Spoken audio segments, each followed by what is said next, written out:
Hello बच्चों, स्वागत है आप सभी का आपके अपने यूट्यूब चैनल मैथमेटिक्स एनालिसिस में। आज हम लोग क्लास 12 की हिंदी पढ़ने के लिए यहाँ पे एकत्रित हुए हैं। और हम आप लोगों को जानकारी के लिए बता दें कि हम लोगों ने क्लास 12 की हिंदी, चाहे साहित्यिक हिंदी हो चाहे सामान्य हिंदी हो, उसमें रस, छंद, अलंकार और हिंदी का मॉडल पेपर यूपी बोर्ड द्वारा जो लॉन्च किया गया था, रिलीज किया गया था, उसका डिस्कशन कर लिया है। ठीक है, अब हम आप लोगों को एक ऐसा पोर्शन पढ़ाने जा रहे हैं जो हमारे एग्जाम में 5 नंबर का आता है। सारा कुछ सिलेबस कराया जाएगा, हम अपने अकॉर्डिंग कराएंगे, लेकिन आपको वीडियो डेली देखनी है। ठीक है, तो आज हम लोगों का जो टॉपिक है वो है हमारा पंचलाइट कहानी की कथा वस्तु, अर्थात पंचलाइट कहानी। आपके पेपर में 3 कहानियां आप लोगों को याद होनी चाहिए पेपर के लिए: पंचलाइट, लाठी और बहादुर। 5 नंबर की हमारे पेपर में ये आने वाली, आप लोगों ने देखा होगा मॉडल पेपर जब मैंने डिस्कस किया था तो मैंने आपको बताया था कि कहानी हमारे पेपर में आएगी। ऑप्शन में आती है पंचलाइट की कहानी आएगी, अथवा अलग के लाठी तथा बहादुर का चित्रण आएगा, कुछ भी आ सकता है। हम आपको 3 कहानियां तैयार कराएंगे। आज हमारी पहली कहानी यहाँ स्टार्ट होने जा रही है, जो कि हमारे पेपर में डायरेक्ट 5 नंबर की आने वाली है बेटा, इसलिए इसको लास्ट तक देखना है। सुन लो कहानी, आज की क्लास देख के आपको याद तो हो जाएगी, लिखा कैसे जाता है उसका पैटर्न भी हम आपके लिए यहाँ पे लेके आए। तो सबसे पहले हम लोग कहानी को पढ़ेंगे, सुनेंगे कहानी है क्या, उसके बाद हम लोग जानेंगे कहानी लिखी कैसे जाती है। ठीक है, तो पंचलाइट कहानी हम लोगों को पढ़नी है और पेपर में ये हमारे एग्जाम में पूछी जाएगी। ठीक है भाई, तो लिखा हुआ है पिछले 15 महीने से दंड जुर्माने के पैसे जमा करके महतो टोली के पंचों ने पेट्रोमैक्स खरीदा है। देखो, एक गांव है बिहार, बिहार की ये कहानी है। बिहार में एक 8 टोलियां थी एक गांव में। 8 टोलियों में से एक ऐसी टोली थी जिसका नाम था महतो टोली। क्या नाम था? महतो टोली। यही एक ऐसी टोली थी जिसके पास पेट्रोमैक्स अर्थात पंचलाइट नहीं था। पेट्रोमैक्स हुआ करता था जिसके अंदर बर्नर लगाते थे, है ना, लाइट जलती थी, गांव में उंजेला होता था, घरों में उंजेला होता था, लैंप के तरीके से काम करता था, है ना, वो पेट्रोमैक्स होता था। तो हुआ क्या कि गांव में जो सरदार हुआ करते थे, सरपंच हुआ करते थे, वो लोग क्या करते थे कि कोई गांव में किसी के द्वारा अगर गलत काम किया जा रहा है तो उससे दंड जुर्माना वसूला जाता था। तो उस दंड जुर्माने को वसूल कर गांव के लोगों ने पैसे इकट्ठा करने के बाद, एक टोली थी जिसका नाम था महतो टोली, इसके पास ही पेट्रोमैक्स नहीं था, तो ये लोग जाते हैं रामनवमी के मेले में। और रामनवमी के मेले में जैसे जाते हैं और वहां से एक पेट्रोमैक्स खरीद के लाते हैं जिसको गांव वाले क्या कहते हैं? पंचलाइट। आइए थोड़ा सा पढ़ते हैं, उसके बाद हम आपको सारा कुछ डिटेल में बताएंगे। तो पिछले 15 महीने से दंड जुर्माने को एकत्र किया जा रहा था। किस टोली के द्वारा? याद करना है, किस टोली के द्वारा? महतो टोली के द्वारा। और वो क्या करने गए भाई? पेट्रोमैक्स खरीदने गए। कहां से? इस बार कहां से? रामनवमी के मेले में। रामनवमी के मेले से पेट्रोमैक्स खरीदने के लिए गए। गांव में सब मिलकर 8 पंचायतें, देखो अभी हमने आपको बताया था टोटल कितनी टोलियां हैं, कितनी पंचायतें? 8 पंचायतें। ठीक है, हर एक जाति की अलग अलग सभा चट्टी है। सभा चट्टी का मतलब होता है जहां पर, जैसे कि गांव गांव में आप लोग जाओगे जहां पे हर पंचायत घर होता है, पंचायत घर होता है, एक तरीके से कह सकते हैं जहां लोग बैठ के पंचायत करते हैं, है ना, कि आगे आगामी कार्यक्रमों की चर्चा करते हैं, चुनाव से रिलेटेड बातें करते हैं, गांव के हित के लिए कोई बातें करते हैं, है ना, पूरा बना रहता है। अधिकतर गांव में कहते हैं ऊंचाई पे बना रहता है, या कहीं पे भी आप लोग देखे होंगे जहां पे पंचायत घर, आज तो आजकल कहा जाने लगा है पंचायत घर, गांव में बनाए जाते हैं, वहां पे बैठ के पंचायती होती है, उसी को हम लोग सभा चट्टी कहते हैं। ठीक है, हर जाति के पास एक अलग अलग सभा चट्टी थी। ओके, सभी पंचायतों में दरी, जाजिम और संतरंजी, दरी होती थी जो बिछाने के लिए होती थी, और जाजिम जो उसके ऊपर पतला सा कपड़ा बिछाया जाता था वो होती थी, और सतरंजी भी हमारा चांदनी का जिसको हम लोग कहते हैं उसका काम करती है, वो बिछा के मतलब नीचे हुआ करती थी पंचायत। और पेट्रोमैक्स है मतलब हर हर सभी पंचायतों के पास दरी है बैठने के लिए, उसके ऊपर बिछाने वाला पतला कपड़ा है, उसके ऊपर बिछाने वाला चांदनी है। ठीक है, और पेट्रोमैक्स भी है। पेट्रोमैक्स जिसे गांव वाले क्या कहते हैं? पंचलाइट के नाम से जानते हैं।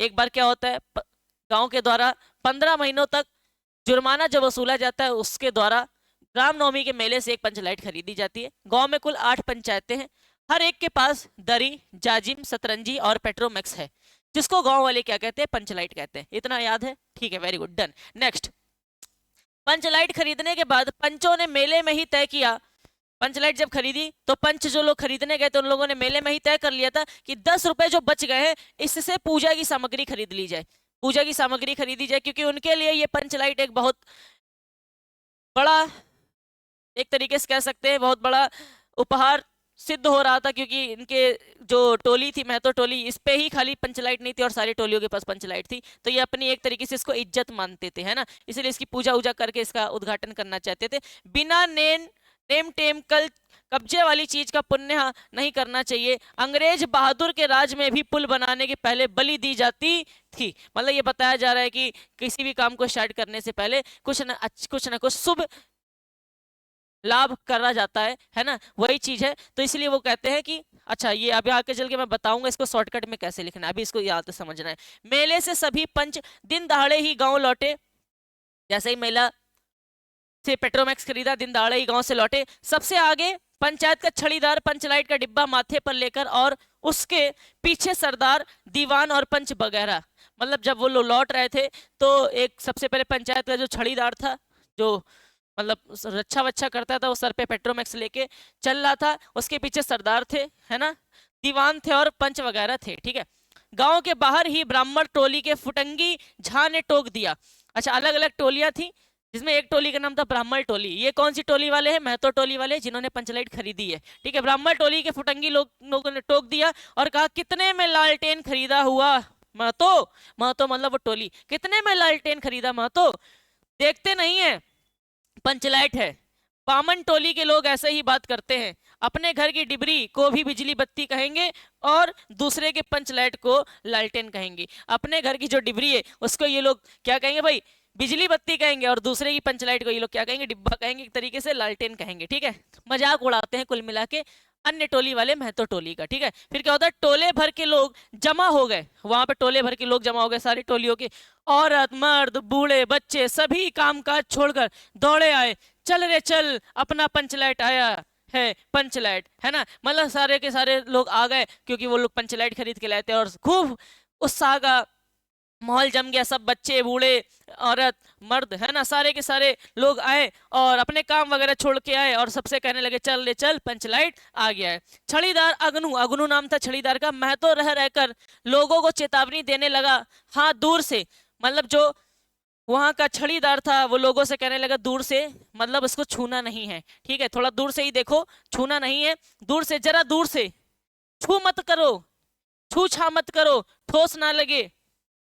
मतलब कह रहा था कि जो लोग, भाई गांव के लोग खुश हो गए, पंचलाइट लेके आए वो लोग, तो लोगों ने इकट्ठा होने लगे, टोली के सभी लोग देखने के लिए। तो वहां का जो छड़ीदार था वो सबसे कहने लगा, चेतावनी देने लगा कि छूछा मत करना, ठेस मत करना, छूना मत, क्योंकि बेटा वो अलग अलग जाति से बिलोंग किया करते थे। जाति का वहां मैटर था, अभी आगे चल के आपको सारा कुछ समझ में आएगा। सरदार ने अपनी स्त्री से कहा, अर्थात अपनी पत्नी से कहा, सांझ को पूजा होगी, सांझ को अर्थात शाम को पूजा होगी, जल्द से जल्द नहा धोकर चौका पीढ़ी लगाओ, ठीक है, जल्दी से जल्दी नहाकर तैयारियां स्टार्ट कर दो। टोले के कीर्तन मंडली के मूल गैन ने अपने भगतिया पंचकों को समझा कर कहा, देखो आज पंचलाइट की रोशनी में कीर्तन होगा, आज पंचलाइट की रोशनी में कीर्तन होगा, ठीक है। बेताले लोगों से पहले ही कह देता हूं, आज यदि आखिर धरने में डेढ़ बेड़ हुआ तो दूसरे दिन में एकदम बैकाट, ठीक है। औरतों की मंडली में गुलरी काकी, एक गुलरी काकी थी जिसकी बेटी का नाम था मुनरी, एक गुलरी काकी थी जिसकी बेटी का नाम था मुनरी, और मुनरी से प्रेम करता था गोधन, और गोधन ही इसका हीरो है। तो पढ़ेंगे आगे, जो मैंने लिखा है उसको समझ में आएगा आपको, पहले कहानी पढ़ लेते हैं। काकी गोसाई का गीत गुनगुनाने लगी, एक गुलरी काकी थी, वो गोसाई का गीत गुनगुनाने लगी। छोटे छोटे बच्चों ने उत्साह के मारे बेवजह शोरगुल मचाना शुरू कर दिया, है ना, शोरगुल मचाना शुरू कर दिया। उसके बाद क्या हुआ, सूरज डूबने के 1 घंटा पहले ही टोले भर के लोग सरदार के दरवाजे पर आकर खड़े हो गए, सरदार के दरवाजे पर आकर खड़े हो गए टोले भर के सभी लोग 1 घंटे पहले ही। पंचलैट पंचलैट बड़े खुश थे, पंचलैट के सिवा और कोई गप नहीं, पंचलैट के सिवा कोई और बातचीत नहीं कर रहे थे, सिर्फ और सिर्फ पंचलैट से रिलेटेड क्या कर रहे थे, बातें करते चले जा रहे थे, कोई दूसरी बात नहीं कर रहे थे। सरदार ने गुड़गुड़ी पीते हुए कहा, दुकानदार ने पहले सुनाया, पूरे 5 कौड़ी 5 रुपया। मैंने कहा कि दुकानदार साहब, यह मत समझिए कि हम लोग एकदम देहाती हैं, बहुत बहुत पंचलाइट देखा है। इसके बाद दुकानदार मेरा मुंह देखने लगा, बोला, लगता है आप जाति के सरदार हैं, ठीक है, जब आप सरदार होकर खुद पंचलाइट खरीदने आए हैं तो जाइए, पूरे 5 कौड़ी में आपको दे रहे हैं। मतलब पंचलाइट 5 कौड़ी में दी गई। दीवान जी ने कहा कि अलबत्ता चेहरा परखने वाला दुकानदार है, पंचलाइट का बक्सा दुकानदार का नौकर देना नहीं चाहता था। मैंने कहा देखिए दुकानदार साहब, बिना बक्सा पंचलाइट कैसे ले जाएंगे? बक्सा नहीं देना चाहता था दुकानदार, ठीक है। और तो उसके जो सरदार थे, दीवान जी थे, उन्होंने कहा बिना बक्सा के पंचलाइट कैसे ले जाएंगे? दुकानदार ने नौकर को डांटते हुए कहा, क्यों रे, दीवान जी की आंख के आगे धूल खेल करता है, अर्थात धूल झोंकता है, दे दो बक्सा। टोले के लोगों ने अपने सरदार और दीवान को श्रद्धा भरी निगाहों से देखा। छड़ीदार ने औरतों की मंडली में सुनाया, रास्ते में सन्न सन्न बोलता था पंचलाइट, लेकिन ऐन मौके पर लेकिन लग गया। रुदल शाह बनिए की दुकान से 3 बोतल किरोसिन का एक तेल होता है, उसको जलाने के लिए ले आए और सवाल पैदा हुआ कि पंचलाइट को जलाएगा कौन? सारे इंतजाम हो गए। अंत में ये सवाल उठा कि आखिरकार पंचलाइट को जलाएगा कौन? ठीक है, तो यह बात पहले किसी के दिमाग में नहीं आई थी। भैया पंचलाइट ले तो आए हैं, लेकिन अब गांव में एक सवाल उठने लगा, आखिरकार इसको जलाएगा कौन? ये सवाल उठने लगा। और ये पहले माइंड में बात नहीं आई थी। पंचलाइट खरीदने से पहले किसी ने नहीं सोचा था, खरीदने के बाद भी नहीं।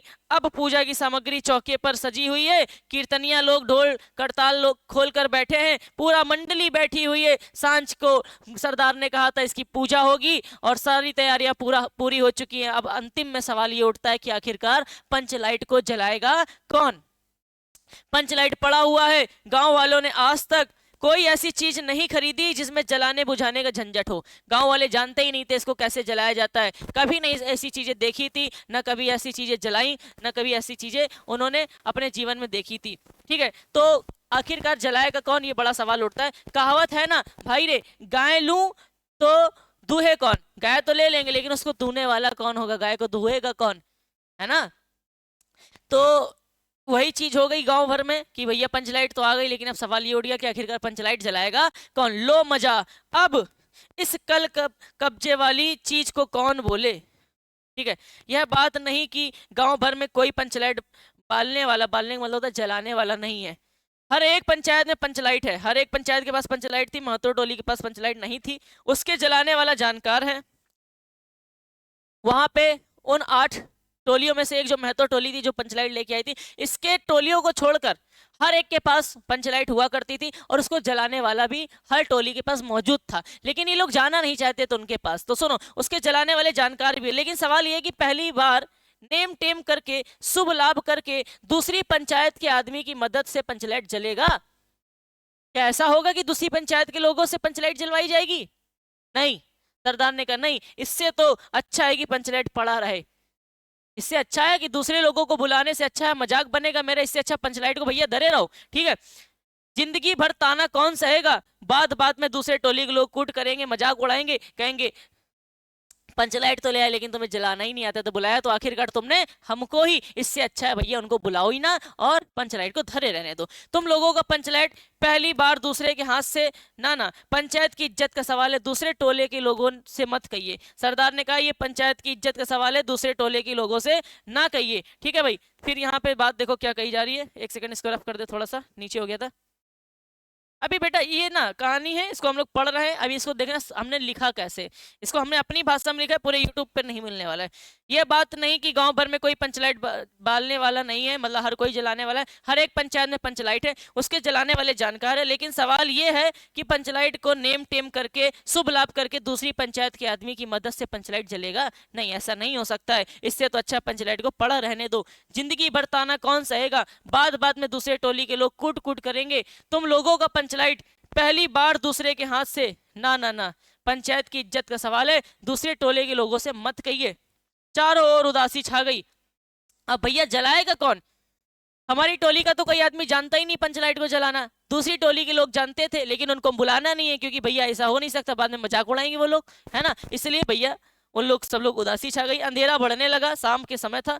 किसी ने अपने घर में आज डिबरी भी नहीं जलाई थी। आज पंचलाइट के सामने डिबरी कौन बालता, मतलब पंचलाइट आई हुई थी, उसकी खुशी में ही सब लोग एकत्र हो गए थे। तो करके अपने घर में भी दिए नहीं जलाए उन लोगों ने, है ना। और रात होती चली जा रही है, समझ नहीं आ रहा आखिरकार जलाएगा कौन। तो होता क्या है देखो जरा।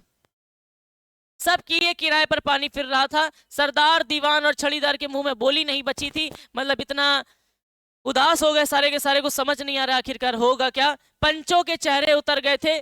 किसी ने दबी आवाज में कहा, कल कब्जे वाली चीज का नखरा बहुत बड़ा होता है ना, कल कब्जे वाली चीज का नखरा बहुत बड़ा होता है। किसी ने टोंट मारी। एक नौजवान ने आकर सूचना दी, राजपूत टोली के लोग हंसते हंसते पागल हो रहे हैं, है ना, क्योंकि वहां के जो राजपूत टोली थी, एक ब्राह्मण टोली थी, ये लोग महतो टोली वाले थे। अब राजपूत टोली वाले लोग बहुत हंस हंस के पागल हो रहे हैं, क्योंकि कहते हैं कान पकड़कर पंचलाइट के सामने 5 बार उठो बैठो तुरंत जलने लगेगा। मजाक उड़ाते हुए कहते हैं कि कान पकड़ो और पंचलाइट के सामने 5 बार उठक बैठक करो, पंचलाइट जलने लगेगा। क्योंकि मजाक इसलिए उड़ा रहे थे क्योंकि इनको कोई तरीका पता नहीं था कि आखिरकार पंचलाइट जलाई कैसे जाती है। तो ये जो टोली के लोग थे, राजपूत टोली, ये लोग मजाक करने लगे, हंसी उड़ाने लगे। तो भैया पंचों ने सुनकर मन ही मन कहा, भगवान ने हंसने का मौका दिया है, हंसेंगे ही, हंसेंगे नहीं।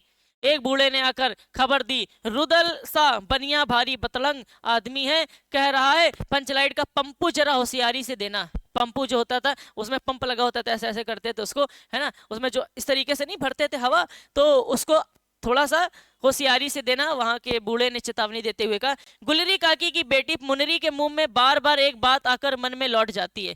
एक गुलरी काकी है जो उस समय गाना गा रही थी, है ना, और उनकी बेटी है मुनरी, उसके मन में एक बात आ रही है और वो आके बार बार लौट जा रही है, घबरा रही है। वो वह कैसे बोले, वह जानती है कि गोधन पंचलाइट बालना जानता है, अर्थात गोधन उसका जो प्रेमी था, जो उसको देख के सिनेमा का गाना गाता था, वो पंचलाइट को जलाना जानता है, लेकिन वो कैसे बताए सरदारों को, ये उसके अंदर बात आ तो रही थी लेकिन वापस लौट जा रही थी। लेकिन गोधन का हुक्का पानी पंचायत से बंद है। अर्थात क्या हुआ कि सरदार लोगों ने वो गोधन का हुक्का पानी बंद कर दिया था, अर्थात खाना पानी बंद कर दिया था इस टोली से।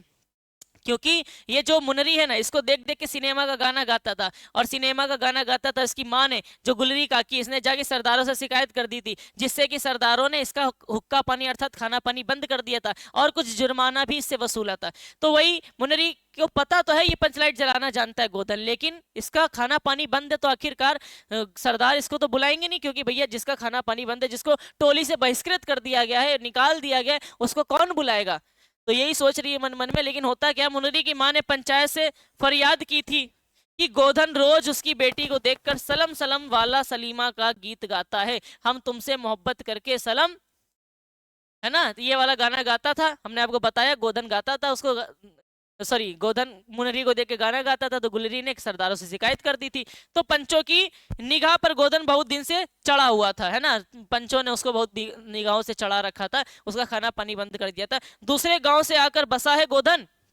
दूसरी बात तो ये, वो दूसरे गांव से आकर बसा है और अब तक टोले के पंचों को पान सुपारी खाने के लिए भी कुछ नहीं दिया, परवाह ही नहीं करता है। बस पंचों को मौका मिला 10 रुपया जुर्माना ना देने से हुक्का पानी बंद।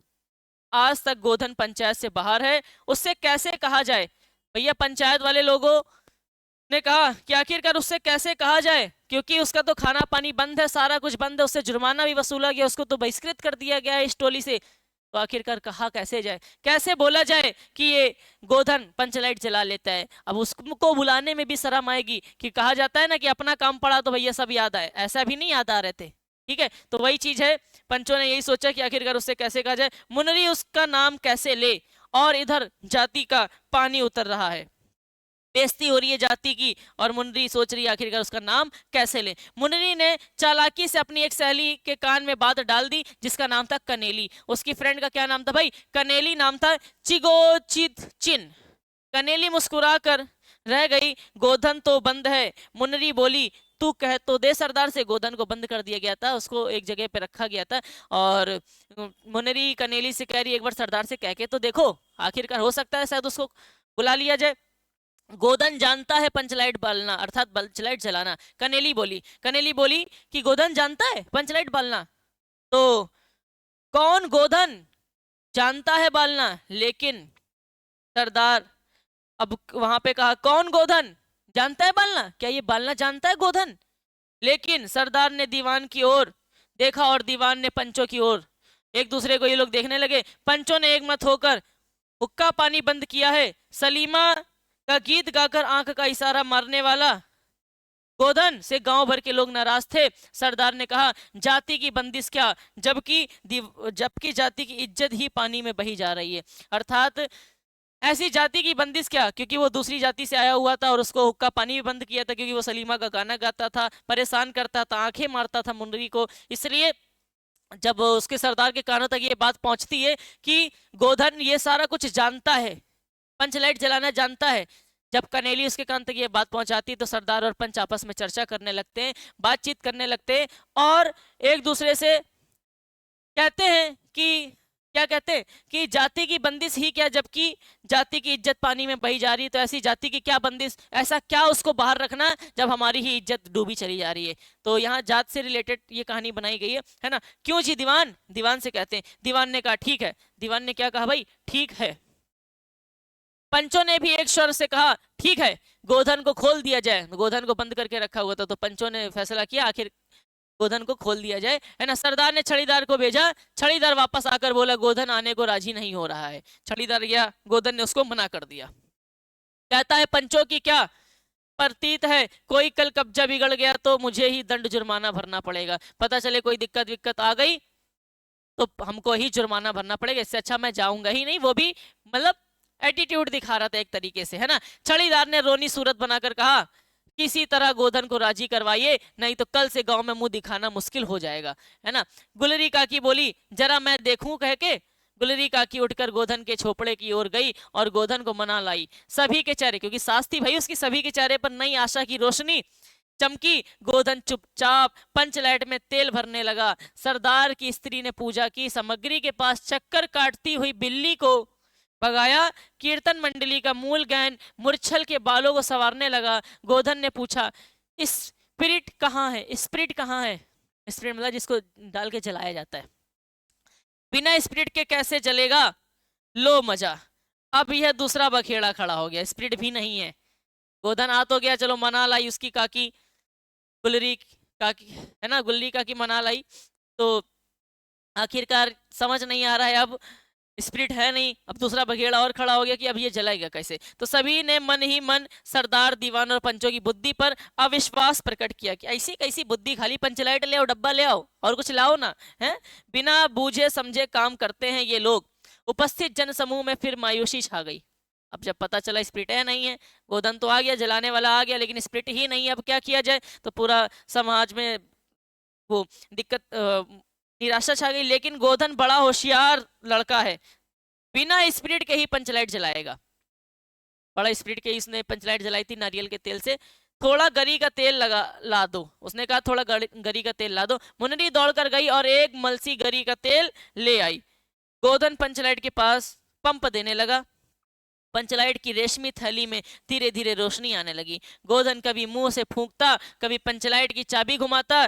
थोड़ी देर के बाद पंचलाइट से सनसनाहट की आवाज निकलने लगी और रोशनी बढ़ती गई। लोगों के दिल का मैल दूर हो गया। गोधन बड़ा काबिल लड़का है।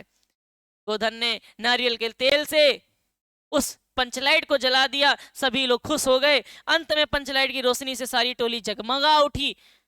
तो कीर्तनिया लोगों ने एक स्वर में महावीर स्वामी की जय ध्वनि के साथ कीर्तन शुरू कर दिया। पंचलाइट की रोशनी में सभी के मुस्कुराते हुए चेहरे स्पष्ट हो गए। गोधन ने सबका दिल जीत लिया। मुन्नरी ने हसरत भरी निगाह से गोधन की ओर देखा। आंखें चार हुई और आंखों ही आंखों में बातें हुई। कहा सुना माफ करना, मेरा क्या कसूर।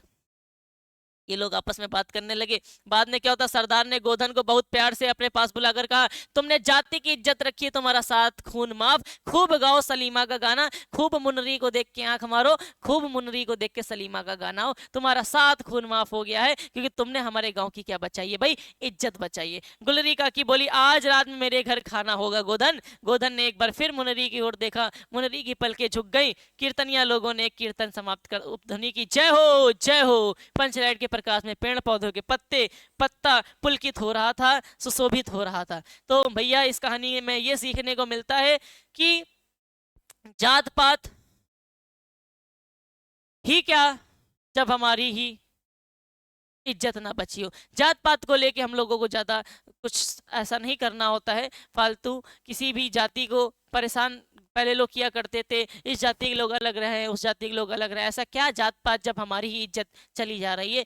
तो जात पात को नहीं माना जाता है, अगर हमारी इज्जत बच रही है तो हम लोगों को सारे चीज़ों का पालन करना, और सारी जात एक जैसी ही होती है। ठीक है, आइए इसको लिखना कैसे, लिखने का तरीका बड़ा खतरनाक आप लोगों के लिए लेके आया हूँ मेरे भाई। तो लिखने का तरीका क्या होने वाला है, जरा सही बच्चे सामने देख लो। ठीक है, ये देखिए, पंचलाइट की कहानी इस तरीके से लिखनी है, हेडिंग बाय हेडिंग लिखनी है, मैं आपको बताने जा रहा हूँ। देखो, पंचलाइट सबसे पहले लिखेंगे आखिरकार किसके द्वारा लिखी गई है, तो पंचलाइट कहानी फणीश्वर नाथ रेणु द्वारा रचित एक आंचलिक कहानी है, जिसका अर्थ है कि यह कहानी किसी विशेष क्षेत्र, गांव के परिवेश, भाषा, संस्कृति पर आधारित है। ठीक है, दूसरी बात आप क्या हेडिंग डालोगे, पंचलाइट की खरीद और टोली का उत्साह। ठीक है, महतो टोली थी जो पंचलाइट को खरीदने गई थी। यह कहानी महतो टोली नाम के एक गांव के छोटे समूह, जाति समूह पंचायत की है। ये लोग अशिक्षित और रूढ़िवादी हैं, आपको बताया था मैंने, ये लोग अशिक्षित हैं, पढ़े लिखे नहीं है, जानते कुछ नहीं है। महतो टोली की ये कहानी है, मैंने आपको बताया था। अच्छा ठीक है, खरीद का कारण, खरीद का कारण क्या था, रामनवमी के मेले के अवसर पर टोली के लोगों ने अपने दंड जुर्माने के जमा पैसों से एक पेट्रोमैक्स खरीदा। गांव वाले इसे पंचायत कहते हैं या मान प्रतिष्ठा का प्रतीक मानते हैं, क्योंकि इनके पास ही पंचलाइट नहीं थी। तो ये चीज लिखोगे उसके बाद आप लोग। ठीक है, फिर तीसरी चीज क्या लिखोगे, उत्साह।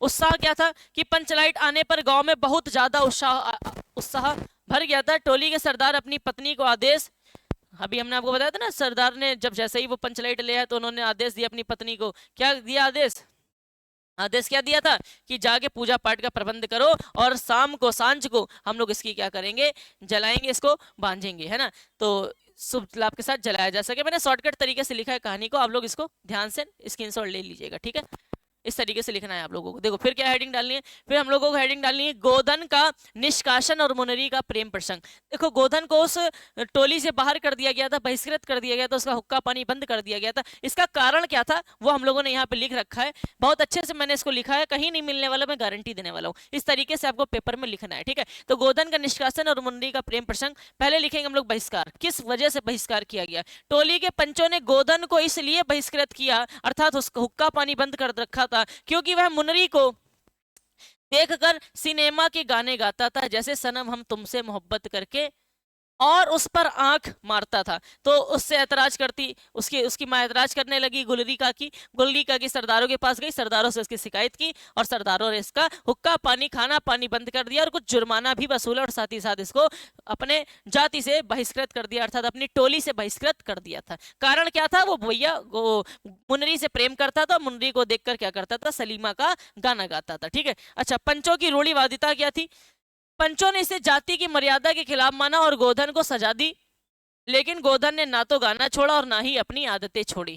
तो ये आप लोग लिख सकते हो, पंचों की रूढ़िवादिता क्या थी, पंचों ने क्या किया उसके साथ किया। पंचों ने इसे जाति के विरुद्ध माना था, जाति के खिलाफ माना था, और गोधन को इसके लिए सजा दी थी, खाना पानी बंद कर दिया था, है ना, जुर्माना वसूला था, और बहुत सारी टोली से बाहर भी कर दिया था, बहिष्कृत भी कर दिया था। लेकिन गोधन भैया ना तो गाना गाना छोड़ा था और ना तो अपनी आदतें भूला था। इसके बाद आप क्या हेडिंग डालोगे मेरे भाई, का नंबर हेडिंग डालोगे, संकट का क्षण। संकट का क्षण क्या छाया, देखो वो कहानी बहुत बड़ी है, उस कहानी को ऐसे नहीं लिखना है जो अभी मैंने पढ़ाया था, कहानी को जिस तरीके से मैं लिख रहा हूँ इस तरीके से आपको लिखना है मेरे भाई। मैं आपके लिए लेके आया हूँ, जरा इसकी स्क्रीनशॉट ले लो। ठीक है, अच्छा, अब संकट का क्षण क्या आया, अब आपको पता ही है, संकट का क्षण ये आया कि पेट्रोमैक्स तो खरीद लाया, पंचलाइट तो खरीद लाया, आखिरकार इसको जलाएगा कौन, और जलाने वाला भी मिल गया था, कौन, गोधन।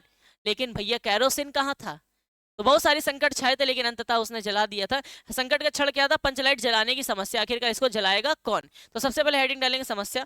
पूजा पाठ के बाद जब पंचलाइट जलाने की बारी आई तो टोली के किसी भी व्यक्ति को उसे जलाना नहीं आता था, जलाने के लिए आवश्यक स्पिरिट भी उपलब्ध नहीं था। और वहां के जो राजपूत टोली थी वो लोग इनका मजाक भी उड़ाने लगे थे, कहने लगे थे कि पंचलाइट के सामने 5 बार उठक बैठक करो तो हमारी पंचलाइट क्या हो जाएगी, जलने लगेगी। मजाक उड़ा रहे थे, लेकिन आपको पता है ये सारी चीजें हमको नहीं लिखनी है, कुछ चीजें मैं लिखूंगा। देखो, इज्जत का सवाल क्या था, इज्जत का सवाल ये था कि पास की टोली के लोग, अर्थात आप लिख सकते हो राजपूत टोली के लोग उसके मजाक उड़ाने लगे, बहुत सारी टोली के लोग मजाक उड़ाने लगे थे। मैं तो टोली के पंचों ने निर्णय लिया कि वे किसी बाहरी टोली से मदद नहीं लेंगे, क्योंकि इससे उनकी इज्जत चली जाएगी। मैंने आपको कहानी पढ़ाई, उसमें बताया कि जो बची हुई 7 टोली थी उनके पास पेट्रोमैक्स भी था और उनको जलाना भी आता था, लेकिन जब दीवान साहब ने कहा सरदार से कि किसी को बुलाया जाए, तो सरदार ने तुरंत क्या कर दिया था, मना कर दिया था कि नहीं, इससे अच्छा है कि पड़ी रहने दो, लेकिन हम किसी को बुलाएंगे नहीं, जले तो जले, ना जले तो ना जले। ठीक है, तो वही सर इज्जत का सवाल यही था। लोग मजाक तो उड़ा ही रहते, और जब दीवान ने कहा कि भैया बुला लो किसी और को, तो सरदार ने कहा नहीं, हमको किसी को बुलाना नहीं है। तो इस तरीके से आपको इज्जत का सवाल भी लिखना है। ठीक है, उदासी क्या थी भाई, उदासी यह थी कि पूरे टोले में उदासी छा गई। किस लिए, किसी ने अपने घर में डिब्बी भी नहीं जलाई थी, डिबरी भी नहीं जलाई थी, किसी नहीं जलाई थी, क्योंकि पंचलाइट के बिना उत्साह का कोई अर्थ नहीं था। ये सब में उदासी छा गई थी। और दूसरी उदासी ये भी थी मेरे प्यारे बच्चों कि वहां पर पंचलाइट को जलाने का इंतजार किया जा रहा था, लेकिन जलाने वाला कोई मिल नहीं रहा था। इस तरीके से इसको लिखना है। ठीक है, देखो नेक्स्ट क्या करेंगे, नेक्स्ट हम लोग हेडिंग डालेंगे मुनरी की पहल। आपको लग रहा है ये बहुत बड़ा है, जब आप कॉपी में लिखोगे तो ये दो दो लाइन है बेटा, बहुत अच्छे से आपकी कॉपी में आ जाएगी। मुनरी की पहल और गोधन की वापसी कैसे होती है, मुनरी की पहल और गोधन की वापसी कैसे होती है। मैंने एक तरीके से ऐसे लिखा है कि आप बहुत अच्छी कहानी इस तरीके से समझा सकते हो अगर ऐसे लिखोगे तो मुनरी की जानकारी, मुनरी को जानकारी थी कि गोधन से वो प्रेम करने वाली मुनरी जानती थी कि गोधन को पंचलाइट जलाने का हुनर आता है। वह जानती थी कि गोधन पंचलाइट जला लेता है, लेकिन उसके मन में ये बात आ तो रही थी, लेकिन बार बार वापस चली जा रही थी, इस वजह से क्योंकि गोधन का हुक्का पानी क्या कर दिया गया था, बंद कर दिया गया था। उसको डर था कि कहीं इसको पूरी तरीके से ही गांव से ना निकाल दिया जाए, इस वजह से वह बताना नहीं चाहती थी। लेकिन उसने हिम्मत जुटाई और गुप्त सूचना दी किसको, अपनी सहेली को, जिसका नाम था भैया कनेली। मैंने आपको बताया था भी कहानी में, कनेली को यह बात बताती है और कनेली पंचों तक यह बात क्या कर देती है, पहुंचा देती है। और पंचों तक जब यह बात पहुंच जाती है तो पंचों में असमंजस बैठने लगता है। पंच सोचने लगते हैं कि बहिष्कृत व्यक्ति से मदद लेना सही होगा या नहीं। जिसको हमने ग्रुप से हटा दिया, जिसको हमने टोली से हटा दिया, जिसका हमने खाना पानी बंद कर दिया, क्या उससे मदद लेना सही होगा, है ना।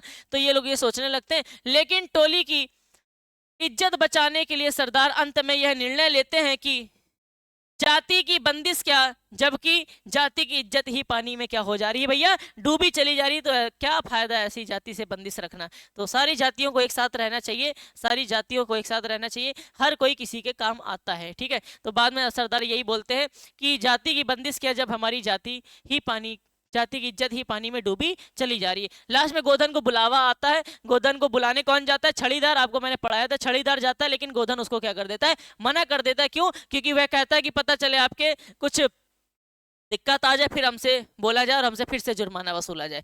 तो छड़ीदार आता है, सरदार को बताता है, वो आने से इनकार कर रहा है। तो जो गुलरी काकी है वह वहां जाती हैं और उसको बुला के लाती हैं, है ना। और वह आता है तो देखो सबसे पहले लिखा है, पहले छड़ीदार गोधन को बुलाने के लिए जाता है तो गोधन स्वाभिमान के कारण, अपने अभिमान के कारण आने से मना कर देता है, क्योंकि भाई उसकी भी इज्जत थी, वो भी एटीट्यूड दिखाता है ना। फिर गुलरी काकी मुनरी की माँ, अर्थात मुनरी की जो माँ थी जिससे वह प्रेम करता था, मुनरी से प्रेम करता था, मुनरी की माँ से प्रेम नहीं करता था। मुनरी की माँ जाती है जिसका नाम है गुलरी काकी, खुद गोधन को मनाने जाती हैं और गोधन को बुला लाती हैं। ठीक है, तो गोधन का जो हुनर था वो देखो जरा। गोधन आता है और पंचलाइट का मुआयना करता है। वह बताता है कि स्पिरिट के बदले नारियल का तेल इस्तेमाल किया जा सकता है, क्योंकि भाई स्पिरिट का तेल था ही नहीं। वह आता है, देखता है, स्पिरिट का तेल मांगता है और स्पिरिट का तेल था ही नहीं। तो वहां के गांव के लोग समझने लगे कि ये लोग कितने शिक्षित हैं, ये जो टोली के पंचायत के लोग हैं ये कितने शिक्षित हैं, इनको यही नहीं पता कि ये भी लाना चाहिए था, खाली डब्बा ले आए बस, तेल लाए नहीं। तो भैया वो फिर भी कितना होशियार था, और गोधन क्या करता है, उसको बताता है कि ये नारियल के तेल से भी जलाई जा सकती है। उसके बाद क्या होता है मेरे भाई, सफलता मिलती है। गोधन नारियल का तेल डालकर पंचलाइट जला देता है। उसमें बहुत कुछ दे रखा था कहानी में, है ना, रोशनी जगने लगती है, जगमगाने लगती है, पंप देता है, फूंकता है। हमने आपको शॉर्टकट तरीके से दिया है ना। पेपर में 5 नंबर के लिए आपको इतना लिखना है, हेडिंग डाल डाल के लिखना, पूरे नंबर मिलेंगे। कहानी पूरी चपेटनी नहीं है, जैसा लिखा हुआ है, जैसा मैंने लिखा है वैसे लिखना। पंचलाइट जला देता है, पंचलाइट की रोशनी से पूरा गांव जगमगा उठता है और सबके चेहरे पर क्या आ जाती है, खुशी छा जाती है। सब लोग प्रसन्न हो जाते हैं, सब लोग खुश हो जाते हैं। क्षमा और स्वीकृति। बाद में भैया जो टोली की इज्जत बचाने के लिए सरदार भावुक होकर गोधन को अपने गले लगा लेते हैं, उसको बुलाते हैं, गले लगा लेते हैं और कहते हैं कि तुम्हारा साथ खून माफ, खूब गाओ सलीमा का गाना। तुमने हमारी टोली की इज्जत रखी है, तुमने हमारी इज्जत रखी है, हमारे इस पूरे ग्रुप की इज्जत रखी है, तो भैया तुम्हारा साथ खून माफ, खूब गाओ सलीमा का गाना। ठीक है, तुम्हें जो बहिष्कृत किया गया था फिर से उसको बुला लिया जाता है। निष्कर्ष क्या निकलता है कहानी से, निष्कर्ष ये निकलता है, गुलरी काकी खुशी से गोधन को रात के भोजन पर, एक सेकंड जरा सा रुक जाइए, हल्का सा ऊपर कर दे। गुलरी काकी देखो बेटा, गुलरी काकी खुशी से गोधन को रात के भोजन पर आमंत्रित करती है। इस प्रकार एक गुण ने प्रेम और मानवीयता की बल पर रूढ़िवादी जाति बंधन को क्या कर दिया, तोड़ दिया। और भैया इसी तरीके से कहानी भी क्या हो गई मेरे प्यारे बच्चों, समाप्त हो गई। Thank you so much. आपके सामने हम लोग ने इस कहानी को प्रस्तुत किया और उम्मीद है आपको ये कहानी समझ में आई होगी। इस कहानी सिंपल है, आप वीडियो को देखिएगा, आराम से समझिएगा, पढ़िएगा, ठीक है। हमने पढ़ा, आप भी एक बार कहानी जरूर पढ़ना। देखो हमारे पढ़ाना और सुना आपने, लेकिन आप इसको पढ़िएगा जरूर एक बार, ठीक है। तो पढ़ने के बाद ये जो मैंने लिखा है, लिखने का तरीका हमारे जैसा होना चाहिए, जो जैसा कि हमने लिख रखा है। आप लोग देख सकते हैं, स्क्रीनशॉट ले सकते हैं, है ना। जैसा मैंने लिख रखा है वैसे ही आपको क्या करना है, इसको लिखना है, ठीक है। तभी काम बनेगा मेरे प्यारे बच्चे, वरना काम नहीं बनेगा। इस तरीके से लिखना है, ठीक है। इस तरीके से आपको कहानी को क्या करना है, लिखना है, ठीक है मेरे भाई। तो इस तरीके से हम लोगों को इस कहानी को लिखना है और आपको कहानी में 5 नंबर मिलेंगे, ये हम आपसे वादा कर रहे हैं, ठीक है मेरे भाई। तो अब हम लोग क्या करने वाले हैं, अब हम लोग करने वाले हैं इसके बाद कौन सा टॉपिक स्टार्ट करने वाले हैं, इसके बाद हम टॉपिक स्टार्ट करने वाले हैं मेरे भाई इसी की कहानी। अभी पोर्शन हमारा चल रहा है, कहानी पोर्शन। तो अभी पंचलाइट पढ़ाई, अब मैं लाठी लेके आऊंगा, इसके बाद बहादुर लेके आऊंगा, तो कहानी हमारी तीनों क्या हो जाएंगी, समाप्त हो जाएगी। तो 5 नंबर ये और 6 नंबर रस छंद अलंकार में हमारे क्या हो चुके, कवर अप हो चुके। इसके बाद मैं धीरे धीरे करते करते सारा कुछ आपको क्या करा दूंगा, पढ़ा दूंगा। एक मैराथन लूंगा जिसमें सुभाषित रत्नानी के सारे श्लोकों की क्या करूंगा, हिंदी समझाऊंगा, जो कि पेपर में 7 नंबर की आती है, ठीक है। तो आज की क्लास मेरे प्यारे बच्चों यहीं पे समाप्त करते हैं। आप इस वीडियो को ज्यादा से ज्यादा शेयर करिएगा और लोगों तक पहुंचाइएगा। बढ़िया तरीके से लिखने का तरीका ऐसा ही होना चाहिए जैसा मैंने आपको बताया है। पूरे यूट्यूब इतिहास में ऐसी वीडियो आपको नहीं मिलने वाली है जो मैंने तरीका लिखने का बताया है, ठीक है। पढ़ाता तो हर कोई है, पढ़ते आप भी हो, लेकिन लिखने का तरीका जो होना चाहिए वो मेरे जैसा होना चाहिए, ठीक है। तो आज की क्लास को हम लोग बेटा यहीं पे समाप्त करते हैं। तब तक के लिए जय हिंद, जय भारत।